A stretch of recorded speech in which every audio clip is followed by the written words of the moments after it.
NBC News senior White House correspondent Kelly O'Donnell joins me now, along with NBC News business and data correspondent Brian Cheung. And here with me on set is Peter Nicholas, senior White House reporter for NBC News Digital. Kelly, I want to start with you. President Trump told reporters today additional tariffs and possibly more exemptions could be on the horizon.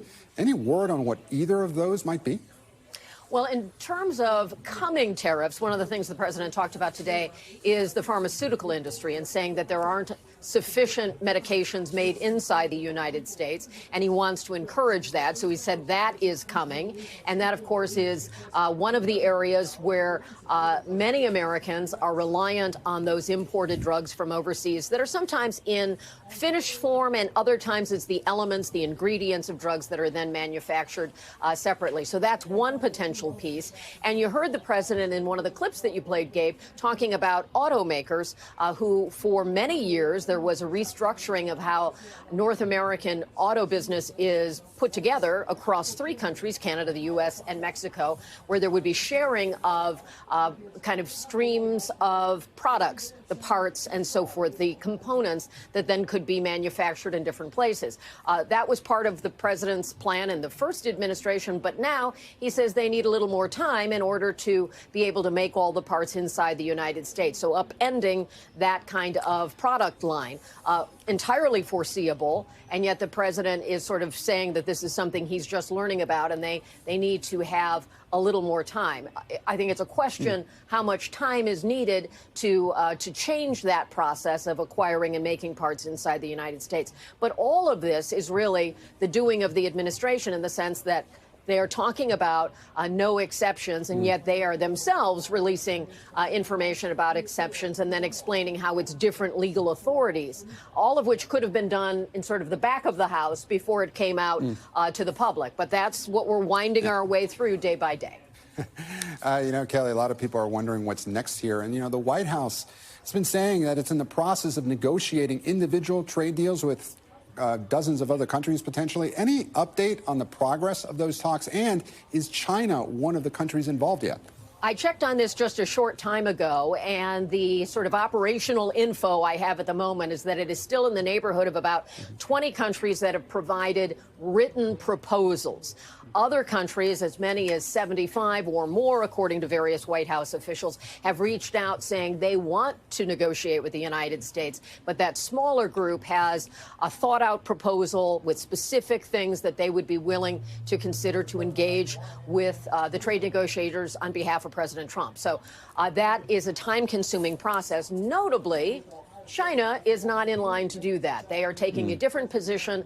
Their president is meeting with other manufacturing big countries in Asia, and maybe looking for some other ways to build partnerships. But so far, the administration says they've put out the invitation to China to reach out, and so far we've not had any indication that Chinese decision makers, whether it's at the leader level or somewhere below that, have actually said they want to negotiate. Kelly O'Donnell, live for us at the White House. Kelly, you and I will be watching this closely over the next couple of days. Thank you very much. And I want to turn now to Brian Cheung. Brian, markets and businesses like stability, right, and predictability, of course.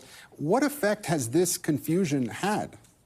Yeah, well, I mean, there really isn't any more clarity than there was prior to the weekend, because the electronics industry and the likes of Apple went through a roller coaster of a weekend, as you mentioned, with Friday, the CBP releasing that list that no one really expected, that all of a sudden exempted smartphones, electronics from the tariffs that were specifically brutal on China, right? That 145% collective rate when you include the 20% so-called fentanyl tariffs on top of the 125% so-called reciprocal tariffs. But then there was all that commentary that we just played of the members of the president's cabinet saying, whoa, these exemptions are just temporary. We're going to put it into a different bucket, that tariffs will be coming on those products later on in the future. Now, for what it's worth, the company Apple, as far as the shares go, appeared to shake it off after the 0.8% increase on Wall Street. Apple shares actually did even better than that, up about 2% as of the close today. But one Apple analyst over the weekend described the situation as the twilight zone for the company because, again, it's just so confusing what is going on. It's seemingly by the hour that these policies are changing on a whim, Gabe. And Brian, the Trump administration has pointed to Section 232 of the Trade Expansion Act in regards to tariffs on semiconductors. Explain to our viewers what exactly Section 232 is.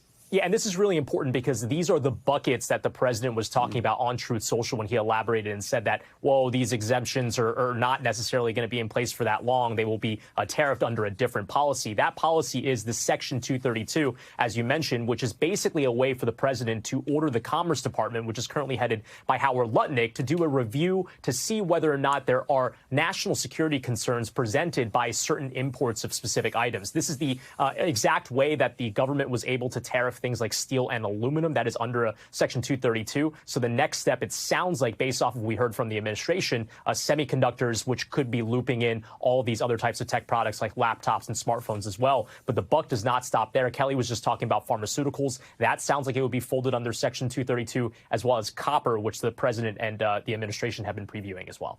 Brian Cheung, thank you so much. And now I want to turn to my White House colleague, Peter Nicholas. You know, Peter, you just wrote about chaos, confusion, and reversals in the second Trump administration. So is this chaos a bug or a feature of the administration? I would have to say, Gabe, that it's a feature, because this is a president who's in a hurry. He wants to get a lot done quickly. He wants to remake the global economic order.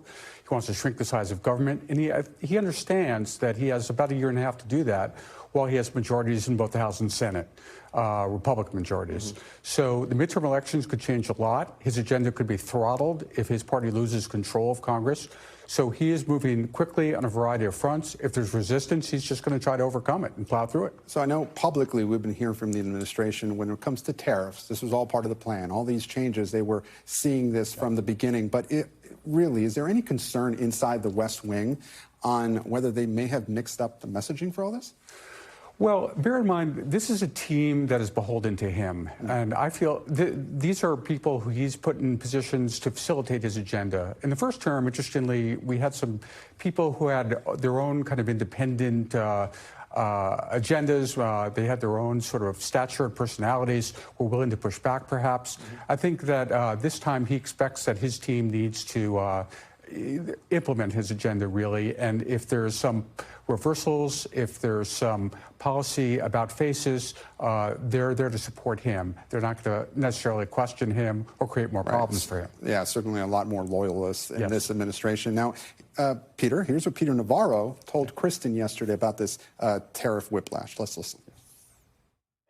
So this is unfolding exactly like we thought it would in a dominant scenario.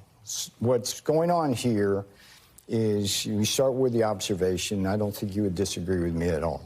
The world cheats us. They've been cheating us for decades. We have a strategy here where the president says we're going to charge them what they charge us. And the analytical issue is it's easy to calculate the tariff differential, but the non-tariff barriers are so much higher. So that's what we set, knowing full well that a lot of countries would come right to us and want a bargain.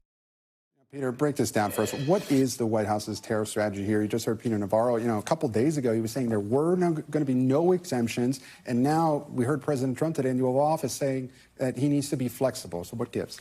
I think the tariff strategy is essentially to threaten countries with high tariffs and then bring them into the White House to negotiate deals. In our story today, I described it as a Red Rover kind of game. Red Rover, France come over, Great Britain come over. You know, I think that's kind of what we're seeing. And the idea is that they will feel compelled to and impelled to because they want to sidestep some of these tariffs. They want good relations with the Trump administration. So the question, Gabe, is whether you can negotiate dozens of trade deals in a short period of time. You know, in the first term, he negotiated trade deals with Canada and Mexico that took years.